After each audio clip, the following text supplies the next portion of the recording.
제가 근래에 여러 가지를 조금 좀 돌아봤습니다. 많은 것들 돌아봤는데, 제가 뭐 저를 가장 잘 돌아볼 수 있는 게 일단 저 자신이어서, 좀 여러 가지 일들이 있는데, 나에게 바뀐 것, 나의 목사 개인의 문제는 뭐가 있을까라고 생각했는데, 많은 걸 생각했는데, 변한 게 하나 있더라고요. 근데 예전에 제가 강조사 시절에 개척했을 당시와 쭉 지난 지금하고 비교했을 때 가장 많이 달라진 것은 그리고 가장 잘 확인할 수 있는 것은 설교 시간이 길어졌더라고요. 예전에 제가 처음에 강조사 시절을 보니까 설교가 15분, 18분 했더라고요. 근데 지금 보니까 와 35분을 설교를 하고 있더라고요. 이게 뭐지? 그래서 무슨 강모 집사님이 그렇게 계속 얘기했던 거구나 생각도 들었고 생각이 들었는데 설교가 길어진 이유가 있더라고요. 상황이 바뀌었고 사람이 바뀌었더라고요. 그리고 그것들을 좀 생각해 보니까 목사 개인의 마음속에 약간의 불안감이 있더라고요. 이 말씀을 더 말해야 되는 게 아닌가? 지금 우리 사람을 봤을 때 이런 것도 전해야 되는 게 아닌가? 계속 설교 내용이 불어요. 옛날엔 되게 심플하게 하나 혹은 두 개의 핵심적인 가치와 메시지만 딱 전하고 그냥 제가 봐도 너무나 깔끔하게 15분 설교하고 딱 돌아설 수 있었는데 이제 불안해서 계속 마음이 계속 여기 머물러요. 조금 더 말해야 될 것 같은데 이것도 알려드려야 될 것 같은데 이것도 우리가 같이 생각해야 될 것 같은데 뭐 그런 불안감이 제게 있더라고요. 상황이 그리 좋은 것 같지는 않습니다. 우리 교회도 그리고 우리 사회도 우리 국가도 그리고 우리 한 사람 한 사람의 상황이 그리 좋은 것 같지 않습니다. 그럼 우리는 어디서 시작해야 될까요? 오늘은 그 말씀입니다. 우리가 왜 불안할까? 우리가 무엇이 잘못되어 있을까? 그러면 어디서 시작하고 어디서 무엇을 돌아봐야 될까? 오늘 그것에 관한 말씀입니다. 제가 그 영화나 다큐멘터리 중에서 전쟁을 참 좋아합니다. 뭐 제가 하도 많이 설교 시간에 얘기해서 목사님이 또 그런 얘기 하시는구나 생각하시면 될 것 같아요. 근데 제가 그런 영화를 많이 좋아하니까 전쟁이나 전쟁 다큐멘터리를 나누는 큰 기점이 그냥 제가 보니까 세계 2차 세계대전이더라고요.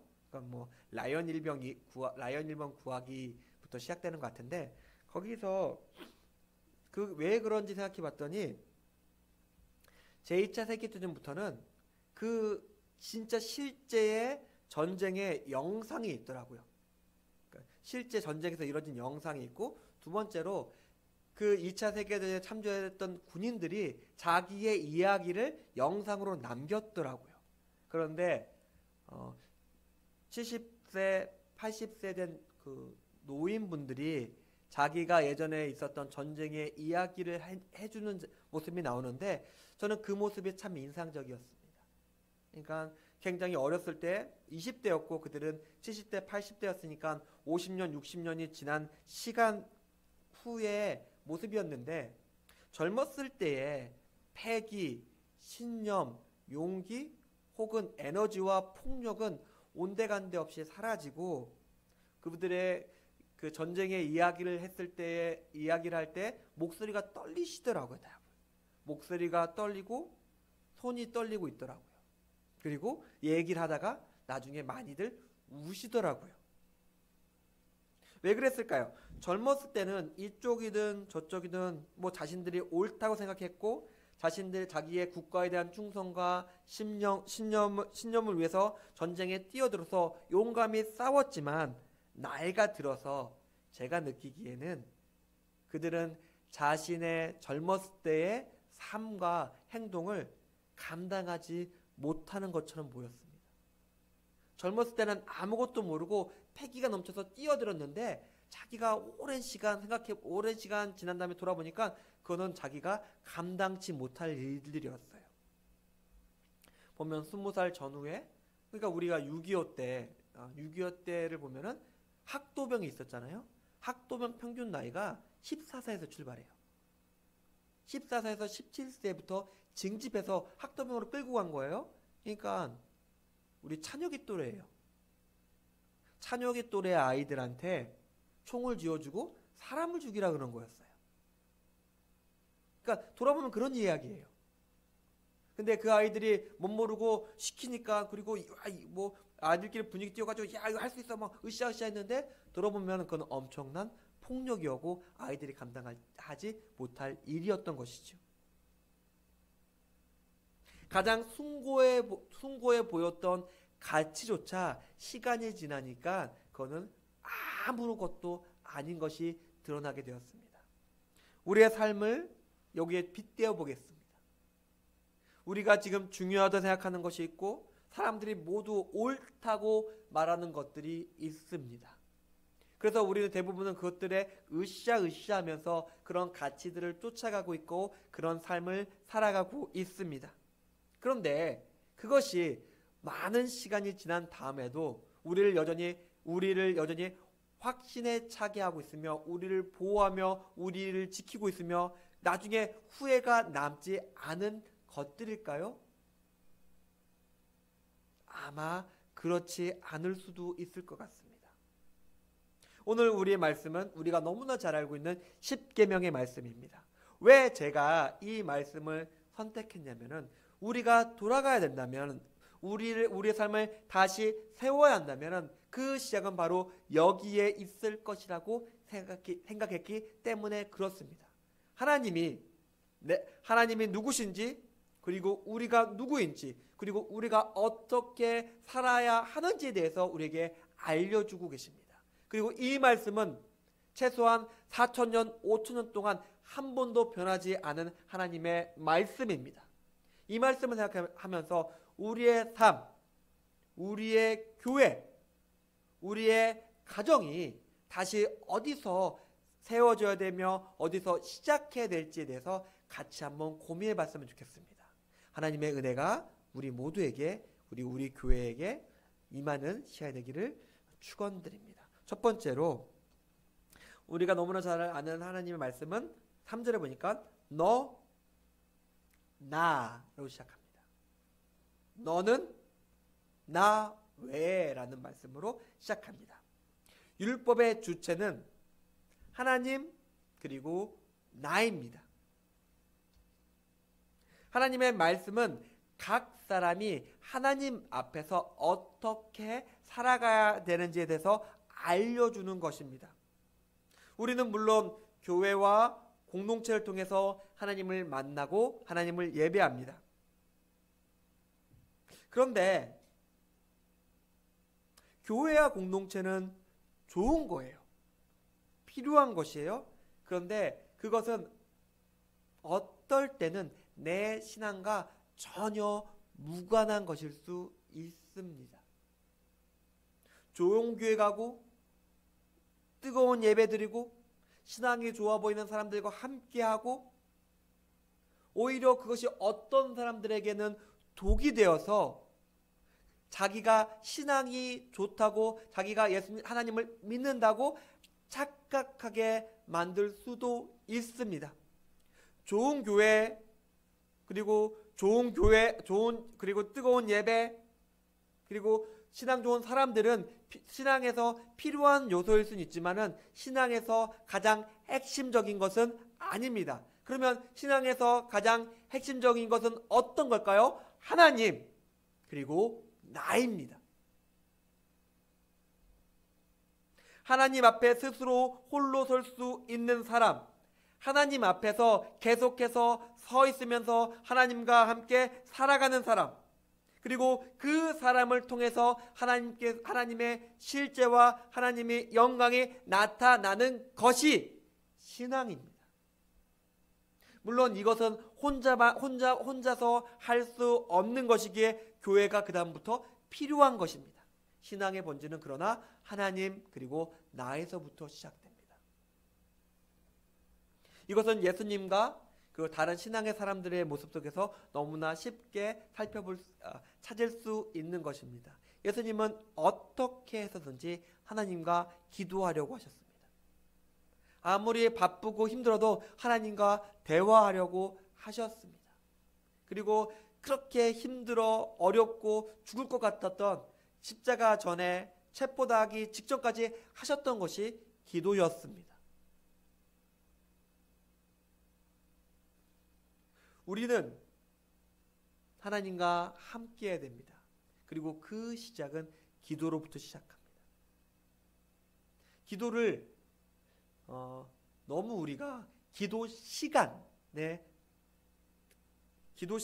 기도는 너무나 큰 것인데 우리는 너무나 쉽게 기도를 기도 시간에만 한정하려고 합니다. 아니요. 기도는 호흡이라 그랬습니다. 기도는 대화라 그랬습니다. 우리는 기도를 늘 해야 합니다. 하나님에게 늘 물어봐야 되고 하나님 앞에 늘 서 있어야 됩니다. 스스로 기도하는 시간을 만드십시오. 계속해서 하나님과 대화하십시오. 그리고 그 과정 속에서 말씀과 성경을 가까이 하십시오. 그리고 그것을 통해서 하나님에 대한 지식을 계속해서 넓혀 가십시오. 기도하고 말씀 가운데서 내가 살아가야 될 길을 정하시고 그 길에서 해야 하는 일들을 하나씩 쌓아가십시오. 그것이 신앙입니다. 그 과정 속에서 예배, 교회, 공동체는 필요한 것이 됩니다. 내가 교회에 가서 다른 사람들을 만나야겠구나. 목사님의 말씀도 들어야겠구나. 예배도 드려야겠구나. 사람들과 함께하면서 나 혼자 할 수 없으니까 같이 모여서 우리가 이런 일을 같이 해야겠구나. 내가 먼저 하나님 앞에 서 있지 않는 사람이 교회에서 예배만 뜨겁게 드린다고 그의 삶과 신앙이 바뀌진 않습니다. 먼저 하나님 앞에 서십시오. 일상 그냥 하나님 앞에서 기도하고 하나님과 대화하고 그리고 말씀을 보면서 그것들을 더 넓혀 가십시오. 저는 신앙에 제가 생각하는 3단계를 말씀드렸습니다. 하나님 앞에 홀로 서는 것, 기도와 성경을 통해서 우리 그것들을 넓혀가는 것, 그리고 하나님 앞에서 그 삶을 살아가는 것입니다. 저는 성도님들에게 아주 제가 할 수 있는 최대한으로 강력하게 권해드리겠습니다. 이것이 우리에게 있어야 합니다. 하나님 앞에 홀로 서는 것, 기도와 성경을 통해서 하나님을 온전히 알아가고 하나님의 인도하심을 받는 것, 그리고 그것을 내 삶 속에서 실제로 살아가는 것, 그것이 제가 생각하는 신앙입니다. 그것이 반드시 있어야 합니다. 어쩌면 우리의 삶이 무너진 것이, 우리 교회가 무너진 것이 우리가 기도하지 않고 말씀 보지 않고 하나님 앞에 서지도 않으면서 그냥 평범하게 아무 생각 없이 그냥 우리가 굴러가는 대로 일상을 살아왔기 때문일 것입니다. 하나님 앞에 서십시오. 기도하십시오. 말씀 가운데 나아가십시오. 그런 과정 속에서 우리가 구별하는 개념이 하나 등장합니다. 하나님과 우상이에요. 제가 우상에 대해서는 설교 시간마다 말씀드렸던 것 같아요. 우리가 손이 만들고 우리가 좋아하고 우리가 따라가는 것이다. 그렇기 때문에 우리의 돈이 우상이 될 수 있고 우리의 자식이 우상이 될 수 있고 우리의 부동산이 우상이 될 수 있고 우리의 안락한 노후가 우상이 될 수 있다. 제가 너무나 말씀드렸기 때문에 특별히 다시 말씀드리지는 않겠습니다. 하나님 대신에 우리의 마음속 중심을 채우고 있는 것들이 빠져야 하나님을 예배할 수 있습니다. 이건 제가 언제나 강조드리는 것이니까, 그리고 앞으로도 강조드릴 것이니까 여기서 말씀드리지 않겠습니다. 대신에 한 가지를 말씀드릴 수 있을 것 같아요. 그건 뭐냐면 우상 숭배자와 하나님을 사랑하는 자의 대비입니다. 여기서 보니까 하나님께서는 우상에 대해서 말씀하시면서 두 가지를 말씀하세요. 우상을 숭배하는 자와 하나님을 경외하는 자가 어떻게 다른지에 대입니다. 근데 제가 한 번도 말씀드리지 않은 개념이 나옵니다. 하나님은 하나님을 사랑하는 자와 우상 숭배자에 대한 복과 벌이 있는데 이것이 그 사람에게서 그치는 것이 아니라 벌은 3, 4대까지 내려가고 그리고 복은 1000대까지 이어집니다. 하나님 좀 이건 아닌 것 같은데요. 이건 조금 불공평한 것 같은데요. 왜? 내 행동이고 내 삶인데 왜 내 아이들까지 벌을 주시려고 그럽니까? 그러니까 복이 1000대까지 가는 것은 땡큐죠. 근데 내 벌이 왜 아이들에게까지 미치게 됩니까? 이건 좀 불공평한 것 같습니다. 라고 얘기할 수 있을 것 같아요. 그런데 가족과 가정은 그렇지 않은 것 같습니다. 우리가 그 신문을 읽다 보면 종종 접하는 기사가 있습니다. 어떤 엄청난 부자가 세계 빌 게이츠나 그런 사람들이, 그다음에 워렌 버핏이 자신의 재산을 아이들한테 물려주지 않고 다 사회에 환원하겠다. 아이들에겐 되게 조금만 물려주고 다 사회에 환원하겠다라는 기사를 종종 볼 수 있습니다. 근데 생각해 보면은 그 사람들의 자식들은 아빠가 빌 게이츠예요. 아빠가 스티브 잡스고 아빠가 워렌 버핏이에요. 우리 이런 기사 보신 적 있죠? 워렌 버핏과의 점심 식사. 그것들이 경매에 붙이는데 제 기억이 맞다면 2019년에 400만 달러였으니까 워렌 버핏과 점심 한 끼 먹는데 드는 비용이 50억이었습니다. 워렌 버핏과 함께 50억 내고 점심 먹으면 그보다 더 많은 가치를 얻을 수 있다는 어떤 상징적인 의미가 되겠죠.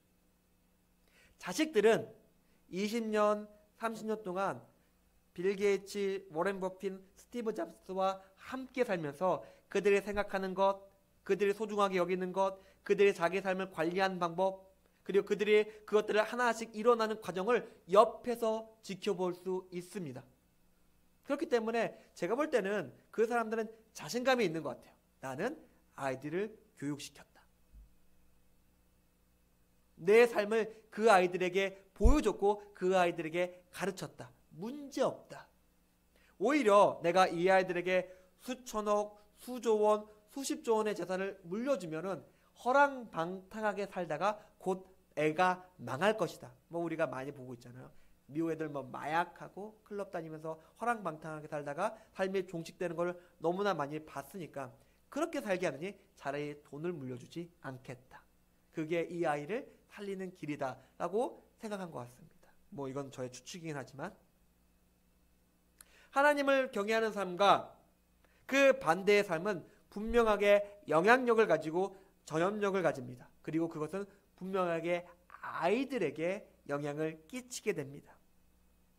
모든 삶의 영향력과 전염력을 우리가 1차적으로 가장 많이 받는 것이 가정 그리고 부모로부터입니다. 아이들은 20년 혹은 30년 동안 보고 배운 말과 생각과 삶의 방식과 신앙을 따라갈 것입니다.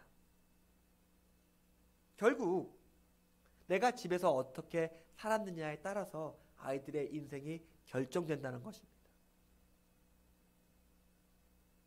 하나님을 사랑하는 부모의 말과 삶을 보고 배운 자식들은 그 길에서 떠나지 않고 여전히 하나님의 은혜 아래에 있을 것입니다. 하나님의 보호 아래에 있을 것이며 하나님의 복과 은혜 아래에 있을 것입니다. 그런데 여기서의 모습과 다르게 집에서는 거짓말하고 폭력적이고 압도적이고 위압하는 부모라면은 그들이 보고 배운 것은 복과 은혜와 사랑과 보호가 아닐 것입니다. 떠날 것입니다. 사랑하는 성도님들, 결국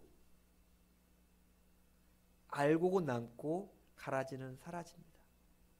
우리는 그것을 속이려고 그러죠. 근데 거짓은 결국 속일 수가 없습니다. 결국은 다 드러나게 될 것입니다. 그것들이 우리의 가정에서 확인할 수 있습니다. 그렇기 때문에 우리는 우리 삶을 다시 세워야 합니다. 이것은 내게서만 끝나는 것이 아님을 명백해졌습니다. 우리가 하나님 앞에 서지 않고 기도와 말씀 가운데 우리 삶을 세우지 않고 그 삶을 살아가지 않는 결과물들이 줄줄줄 우리의 눈으로 확인할 수 있을 것입니다. 그러면 여기서 하나님을 따라 경외하지 않는 악인에 대해서 생각해 볼 필요가 있는 것 같은데, 우리의 삶과 내가 살아온 길을 둘러보면은 악인이 그렇게 어렵게 사는 것 같진 않아요. 사기치고 거짓말하고 남에게 주지 않고 자기 것을 꽁꽁 꽁꽁 모으면서 사는 사람들은 당연히 그만큼 더 남의 것을 빼앗았으니까 더 많이, 더 높이, 더 잘 사는 것처럼 보이고 악인이 강성하고 흥황하는 것처럼 보이기도 합니다. 오히려 그들은 더 평안하고 안락하고 인생을 즐기는 것 같습니다. 성경 말씀이 조금 틀린 것인가? 악인들은 되게 잘 사는 것 같은데, 평안하고 안락하고 기쁘며 인생을 정말 즐기는 것 같은데, 두 가지를 제가 말씀드릴 수 있을 것 같아요. 첫 번째로 악인들이 성경에서 알려주고 있는 죄악에 대한 심판은 즉각적이지 않습니다. 하나님께서 씨 뿌린 비유에서 알곡과 가라지가 있는데, 가라지가 있습니다. 뽑아버릴까요? 놔둬라. 지금은 심판의 시기간이 아니다. 그러다가 다른 것까지 상할 수 있으니까 놔둬라 라고 말씀하세요. 결국 죄와 악의 심판은 지금이 아닙니다.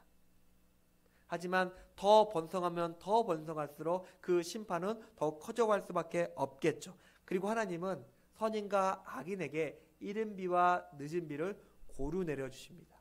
우리가 살아가는 시간 동안 우리 삶의 모습은 여러 가지일 수 있지만은 하나님은 동일하게 은혜를 내려주십니다.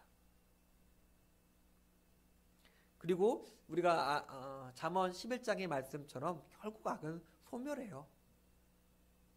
결국 악은 흥하는 것처럼 보지만 다시 둘러보니까 그들이 어디 갔는지 찾을 수 없게 만드십니다. 악은 결국 소멸합니다. 그들이 강성해 보이는 것은 사실입니다. 하지만 그 강성은 오래가지 못할 것입니다. 결국 악은 그들의 삶에 보응할 것입니다. 강성했던 악인이 다른 악인으로 대치될 수 있습니다. 그래서 악인들이 그 자리에 있으니까 결국 악은 성공하는구나. 아니요. 대치되었고 그 전에 악했던 사람들은 소멸되었습니다. 악인은 결코 그 악 때문에 평안할 수 없습니다. 그러니까 이게 적정한 예일지 모르겠지만은 얼마 전에 보면 우리나라에서 한때 유행은 아니고 많이 났던 것들 중에 하나가 재심이에요. 재심. 기소돼서 재판받고 법원에서 땅 결정돼서 형을 살았는데 잘못됐다고 계속 신청하는 거예요. 그래서 한때 우리나라에서 갑자기 붐이 일었던 게 재심이었습니다. 우리가 잘 아는 약천 옥고리 살인사건, 무슨 살인사건에서 증거가 조작됐고 고문해가지고 다시 재심받아가지고 판결이 번복되고 그 사람이 보상받고 그런 일들이 있습니다. 우리가 보기에는 악한 사람들은 자기의 힘과 폭력을 통해서 조장하고 강압을 행해서 뭔가 흥하는 것처럼 보입니다. 근데 그 악이 어디 갈까요? 계속 있어요. 그리고 그 사람도 압니다. 내가 나의 악을 알고 있습니다. 그 사람이 돈이 많아질 수 있고 높아질 수 있어도 그 악이 어디 가진 않기 때문에 그 사람을 계속 불안하게 합니다. 그러나 하나님을 사랑하는 사람은 평안히 잡니다. 평안히 자요. 억울할 수는 있겠죠. 힘들 수는 있겠죠. 뭔가 뺏길 수는 있겠죠. 그러나 그가 잘 때 근심 걱정할 건 없습니다. 그에게 악이 없기 때문에 하나님께서는 그를 평안히 잘 수 있게 해주십니다. 지금 손해보고 힘들 수는 있습니다. 하나님, 내가 정말 하나님 믿고 열심히 살려고 그러는데 왜 이렇게 힘듭니까? 하소연할 수도 있습니다. 하지만 그 길이 여호와께서 인정하시는 길이고 여호와께서 생명을 주시는 길임을 기억하셨으면 좋겠습니다. 마지막으로 우리가 안식일에 대해서 좀 생각해 볼 텐데, 하나님께서는 갑자기 약간은 생뚱맞게 안식을 지켜 라고 말씀하십니다. 다 하나님에 관한 것이었어요. 하나님, 나 외에 너의 다른 신을 두지 말라, 우상 만들지 말라, 망령되이 일컬지 말라 라고 하셨는데 갑자기 안식일, 휴식일을 정하십니다. 뭐죠 하나님? 좀 생뚱맞은데요? 라고 생각할 수 있습니다. 안식일은, 그리고 안식일을 거룩하게 지키는 방법은 뭐라고 말씀하냐면 노동을 멈추라 하였어요. 노동을 멈추는 것입니다. 뒤에서 좀 생각해 보겠지만은 노동을 멈추고 하루를 온전히 안식하는 것은, 그렇게 할 수 있게 만드는 것은 믿음입니다.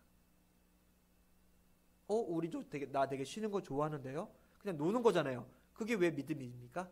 엄청난 믿음을 가진 사람만이 안식일을 거룩하게 지킬 수 있습니다. 노동을 멈춘다는 것은 일을 하지 않는다는 소리고, 그 고대 사회에서 하루 일을 멈춘다는 것은 그만큼의 소득이 없어진다는 의미입니다. 7분의 1이니까 자기 소득의 13.몇%죠? 15% 정도가 날아가는 거예요. 내가 지금 보내 10몇 프로가 날아갑니다. 그 성경에서는 또 여러 가지 말씀하셨어요. 뭐 11조도 해야 되고 말씀하셨어요. 그러면 거의 다른 사람들의 소득에 비해서 4분의 1이 없어집니다. 하나님의 명령을 따르면은 내 소득의 4분의 1이 그냥 눈 깜짝할 새에 툭 날아간다는 의미예요. 그러면 뭘까요? 내가 다른 사람에 비해 소득의 4분의 1이 없어지는 것을 뻔히 알면서도 안식일 날 쉴 수 있는 사람은 누구일까요? 하나님을 의지하는 사람이에요. 하나님의 명령에 순종하는 사람만이 안식할 수 있습니다. 하나님을 믿고 자기의 노동을 멈출 수 있습니다. 불안하겠죠? 그러나 난 각오하는 거죠. 하나님 괜찮습니다. 내가 하나님을 믿고 하나님을 즐거워하며 하나님을 명령하신 것이기에 저는 쉬겠습니다. 멈추겠습니다. 우리의 삶과 세상은 쉴 새 없이 돌아가고 있고 우리를 몰아붙이고 있습니다. 일해야지. 돈 벌어야지. 너 그러다가 나중에 큰일 난다? 다른 사람들 봐. 저기 달려가고 있는 것 봐. 너가 쉰다고? 미련한 것이야. 라고 하면서 우리의 마음을 불안하게 하며 조급하게 만듭니다. 빨리 안 해? 그것들을 우리가 너무나 쉽게 볼 수 있는 게 고등학교 때죠. 너가 지금 잘 때 애들은 공부하고 있다. 너무나 멀죠. 그리고 그것은 우리의 대학에 들어간 이유도 일상이 되어버렸습니다. 네 친구는 지금 졸업해서 뭐 삼성 들어가서 연봉 1억 받고 있으면서 이렇게 하고 있는데 비교하기 시작합니다. 너도 빨리 해야, 너 뭐라도 해야지 라고 말합니다. 세상과 삶은 우리를 그렇게 몰아갑니다. 그런데 쉽니다. 하나님을 믿고 쉽니다. 하나님이 명령하신 것이기에 쉽니다. 거기엔 또 하나님의 약속이 있습니다. 레위기 20장 이후 25장까지 안식년과 희년의 말씀이 나오는데 쉬어라. 그러면 내가 더 너에게 복을 주겠다 해요. 더 주겠다 말씀하십니다. 자, 그렇게 믿음을 가진 사람은 하나님께서 쉬라고 했어 라고 해서 쉴 수 있는 사람, 하나님께서 쉬면은 우리에게 더 복을 주신다라고 해서 그 말씀을 믿고 쉴 수 있는 사람은 하나님을 경외하는 사람입니다.